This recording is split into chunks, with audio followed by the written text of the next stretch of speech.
Hey everyone, and welcome back for another deep dive with us. Always a pleasure. Today we're heading all the way to the land, down under Australia. Australia. Yes. Yeah. To tackle a hot topic that's causing quite a stir. Yeah. Australia is getting ready to roll out potentially the strictest social media ban in the world for kids under 16. Wow. And there are no parental consent workarounds or anything. Even existing accounts are gone. poof. It's pretty wild. So to help us unpack this whole thing, we're turning to an analysis by Cold Fusion. Oh, yeah. They're great. They always do such a good job breaking down these complex issues. I love them. So you ready to dive in? Absolutely. Let's do it. Okay. So first things first, Mhm. why is this happening now? Right. What's driving this push to basically kick teenagers off of the internet? Well, I think one of the things that's really kind of interesting about this is that it's not just some fringe idea. Public support for this ban is actually pretty high in Australia. Even the opposition party's yeah, this is a good thing. Oh, wow. So, So this has legs. this has legs. It's got momentum. Yeah. So there's been, a growing concern globally about the effects of social media on young people, especially when it comes to things like mental health. Right. Anxiety, depression, all those kinds of things. And the other thing that's changed, I think, from maybe even a couple of years ago is just the sheer scale of social media's presence in young people's lives today is kind of unlike anything we've ever seen. So it's not just that social media might be bad. Right. But it's everywhere. It's everywhere. And that makes it a lot harder to deal with or ignore. Yeah, and I think that's one of the things that's really sort of come to light in the past couple of years. Yeah. Is that, it's not just an hour a day after school kind of thing. This is Right. often the first thing young people look at in the morning and the last thing they look at night. Wow. It's, really become intertwined with their entire lives, their social lives, their self-esteem, their sense of identity. It's very different. Okay, so let's get into the specifics of this law. Yeah. Australia is no tolerance. Yeah. Right. Yeah. It's very strict.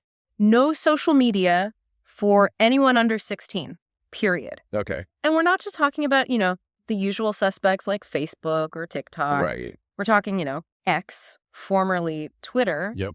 And even platforms like YouTube are likely to be included in this ban. I think YouTube even sent out emails Really? to creators saying, hey, just so you know, this is happening. Wow. So they're taking it very seriously. So how are they going to practically enforce this? How do they plan to verify everyone's age? Well, this is where it gets kind of Tricky. Yeah, and a little bit mysterious because the age verification process is still a bit shrouded in mystery.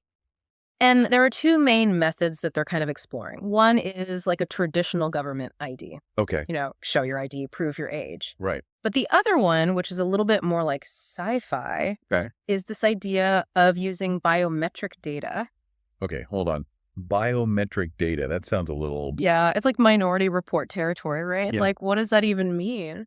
So it could involve things like, facial recognition, Oh, wow. voice analysis. Mm. There's even been talk about using algorithms that try to estimate your age based on your online behavior. Wait, algorithms that can guess how old you are based on what you do online? Yeah. How accurate could that even be? Yeah, and that's a great question. And one that I think experts are sort of debating right now. How reliable are these things?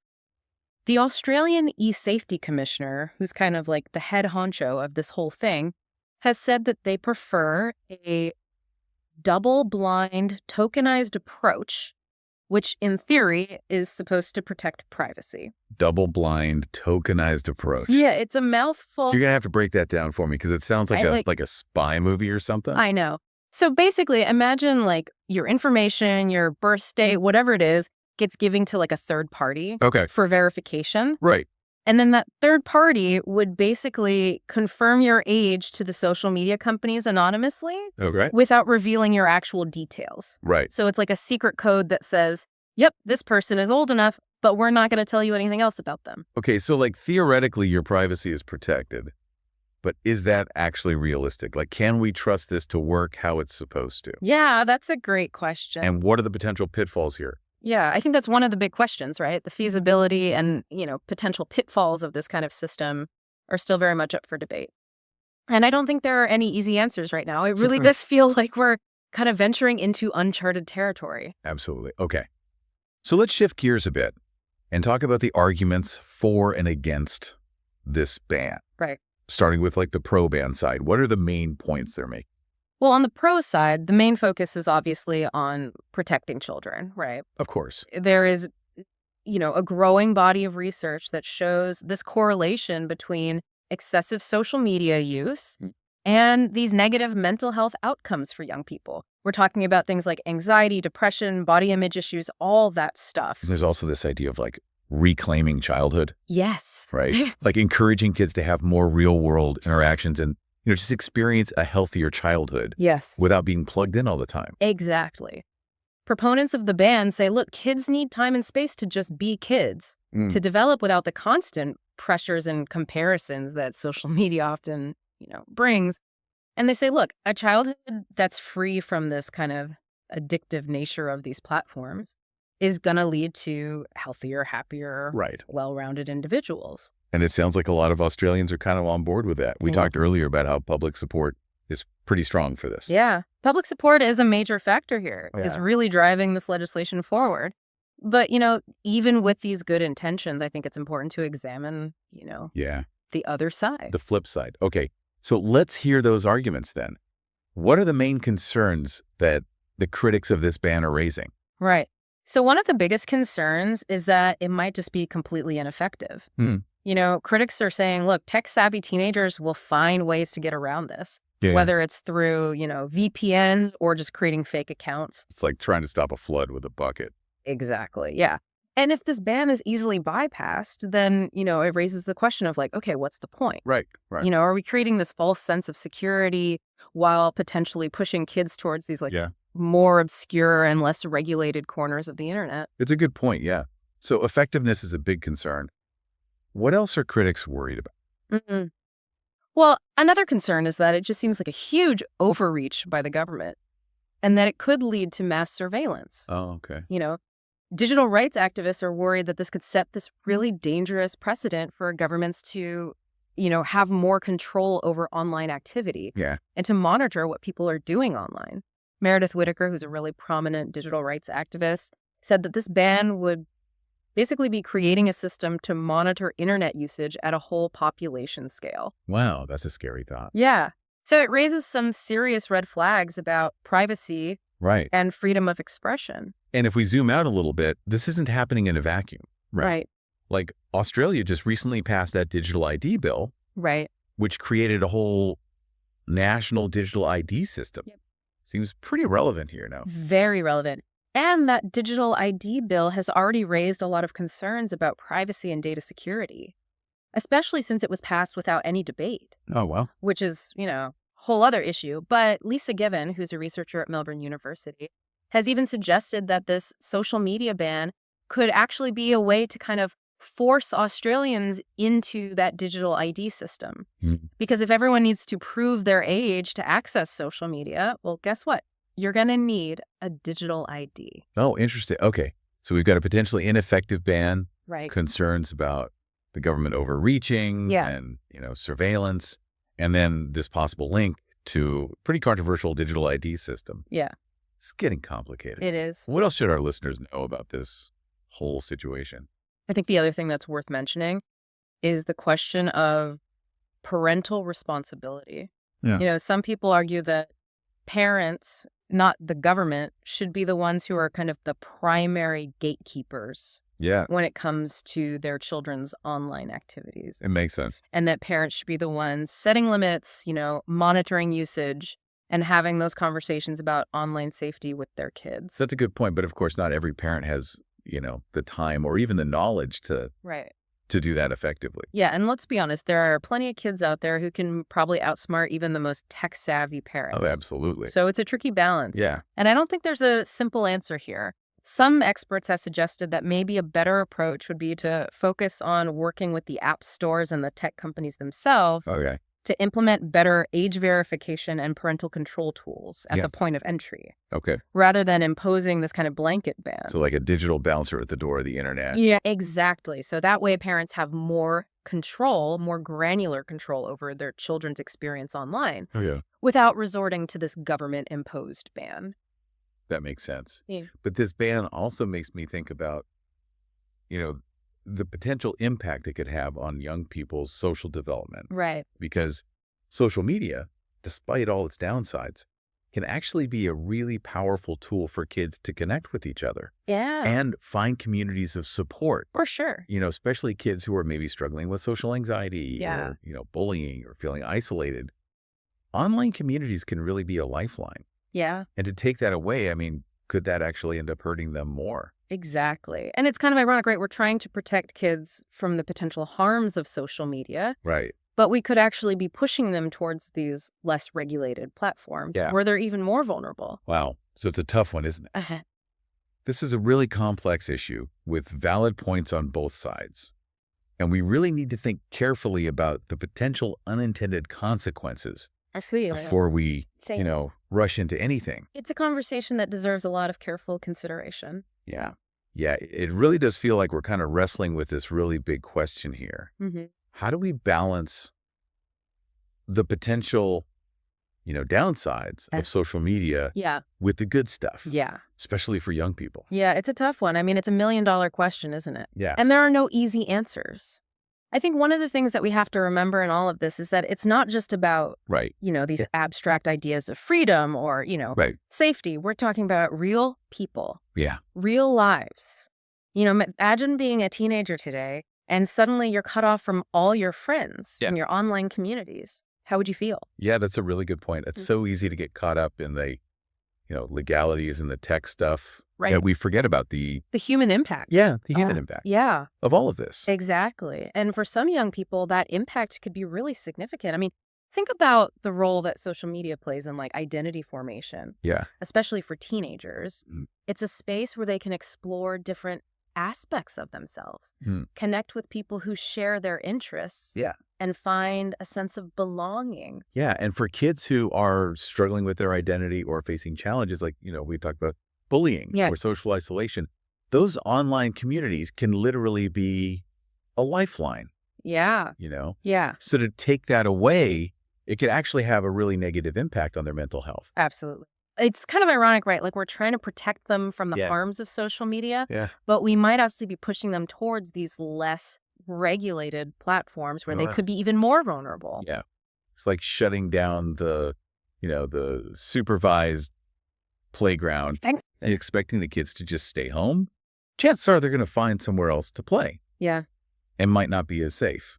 Yeah. And that kind of leads into this other key argument against the ban, right? Okay. This whole idea of unintended consequences. We've talked about the fact that kids might end up on these shadier platforms. Right. But there's also the issue of stifling innovation and creativity.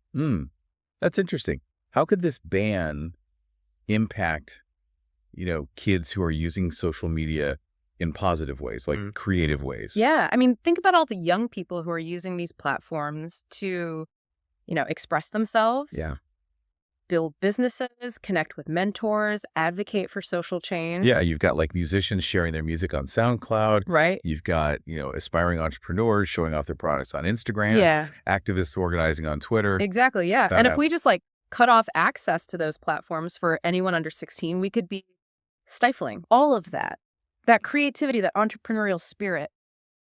We might be closing off opportunities for young people to learn, to grow, to make a positive impact on the world. Yeah, and we can't forget about the economic implications of this. The creator economy is booming right now. Yeah.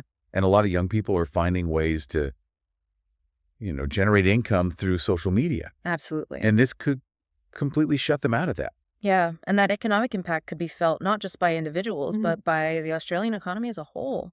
Okay, so we've talked about effectiveness. We've talked about, concerns about government overreach, unintended consequences for, kids' mental health and their social well-being. Right. And then potential economic drawbacks as well. Are there any other major arguments against this ban?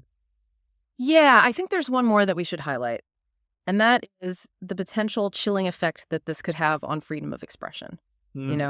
And I know the stated goal here is to protect children, but critics argue that this kind of ban could very easily be used to silence dissenting voices or control the flow of information online. Yeah, once you set up a system that can control access for one group. Right. It's not that hard to imagine that same system being used to control access for other groups. Exactly. That's the slippery slope argument, and it's a valid concern. Yeah. And this is especially concerning when we consider the fact that the Australian government just recently tried to pass that All right. really controversial misinformation bill, Yeah. which, granted, it ultimately failed. Yeah. But it does reveal a bit of a pattern here Yeah. of the government trying to exert more control over online speech. So this isn't just about protecting kids. Right. This is about who gets to control the narrative online. Exactly. And that should worry all of us, Yeah. not just Australians. This is a global issue. The decisions that are made in Australia could have ripple effects around the world. Right. You know, they could set precedents for how other countries approach online regulation. It's like that canary in the coal mine thing. Yeah. You know, if this works, Right. it could embolden other governments to do the same thing. Absolutely. And I think it brings us back to this really fundamental question. Yeah. What kind of digital future do we want? You know, do we want a future where governments have the power to control what we see, what we hear, Yeah. what we say online? Or do we want a future where individual freedom Yeah. and responsibility are more important? Those are some pretty big questions. They are. But I think the most important thing to remember is that we're not powerless here. Yeah. We have a voice in this debate. You know, we can't just sit back and let the governments decide the future of the internet for us. You're absolutely right. We need to be having these conversations, Yeah. engaging with this issue, and demanding more transparency from our leaders. It's not just about social media. Right. It's about the future of our digital lives. Mm-hmm. And that's something that affects us all. Yeah. It feels like we're at this crossroads, Mm-hmm. not just for Australia, but for the whole online world. Yeah. You know, this whole debate has really brought to light how tricky it is Yeah. to balance protecting young people Right. with, protecting our freedoms online. Absolutely. And I think, it's a conversation that needs to be happening globally. Yeah. We all need to be a part of this. Yeah. And it forces us to ask some really tough questions, like how much control should governments have Right. over children's online lives? Mm-hmm. Is it worth, Yeah. sacrificing some privacy in the name of safety? These are big questions. And it's not just about kids, is it? If we accept these kinds of restrictions for one group, Right. where does it stop? Yeah, exactly. That's that slippery slope argument. And Yeah. it's a valid concern. Mm-hmm. This ban could be used to, justify all sorts of other regulations on online expression, Yeah. which could really limit how we access information and Yeah. how we connect with each other. Yeah. And it's not like some far off dystopian future. Right. We're talking Like about happening now. this is happening right now Yeah. in a democratic country. Exactly. And that's what's so concerning. Yeah. If it can happen there, Right. it can happen anywhere. Absolutely. Okay. So let's step back for a second Okay. and think about some alternatives to this ban. Right. So if we're not banning social media altogether, Yeah. what else can we do? Well, one thing that's been suggested is, we could focus on education, Okay. like really promoting digital literacy and critical thinking skills in schools. So teaching kids how to navigate the online world. Yeah, from a young age. Yeah. Teach them how to recognize misinformation, understand how these companies are trying to manipulate them, Sure. how to manage their own screen time. So giving them the tools Yeah, to be responsible exactly. digital citizens. Instead of trying to shield them from the online world completely. Right. Because they're going to find a way it anyway. Yeah. Exactly. It's better to teach them how to swim Yeah, than to just say, stay out of the water. exactly. And another approach is to, empower parents Yeah. with better tools and resources And- to manage their kids' online activity. So things like parental controls, Yeah, content filters, yeah. and just, open communication That's between it. parents and kids. Yeah, just, open dialogue guidance. Yeah. So instead of the government stepping in, Yeah. we're putting the focus on parents and educators Right. to guide young people towards a healthier relationship with technology. Okay. That makes sense. Yeah. What about the social media companies themselves? Oh, they're a huge part of this. We need to hold them accountable Yeah. for how they design these platforms and the impact they have. So make it harder to create fake accounts, Yeah. better age verification, Mhm. Limiting those addictive features. Right. All the things that keep us glued to our screens. Exactly. So we need to shift some of that responsibility Yeah. away from individuals Right. and onto the companies. The corporations that are profiting from, our attention Right, right. and our data. And that might involve new regulations, Sure. legislation. It might, yeah. But it would be focused on making the platforms themselves safer. Right. Rather than just banning them outright. Okay, so instead of a top-down approach, Yeah. where the government decides everything, Right. we're talking about a more collaborative approach Exactly. involving parents, educators, tech companies working together. Exactly. It's about finding a solution that respects individual freedoms, but also acknowledges that we need to protect young people. Okay, so we've talked about the pros and cons, Yeah. the potential consequences, some alternative solutions. Right. What's the bottom line here? I think the big takeaway is that this is a really complicated issue Mhm. with no easy answers. Yeah. But it's something that we need to be paying attention to. Absolutely. We need to have these conversations. Yeah. And we need to demand more transparency Yeah. from our leaders. And we need to be informed. Yeah. We need to understand the risks, Yeah. the benefits, how government regulation works, All of it. Yeah. and the role that we each play in shaping the digital world. Because it's not just about social media. Right. It's about the future of our online lives, our privacy, Yeah. our freedom of expression, all of it. Well, this has been an incredibly thought-provoking deep dive. It has. Thank you so much for joining us. My pleasure. It's been great. And to all our listeners out there, keep asking those tough questions. Yes. Stay informed. Yeah. And don't be afraid to speak up, Absolutely. because the future of the internet Mm-hmm. is something that we all have a say in. It is. Thanks for listening, everyone. Thanks.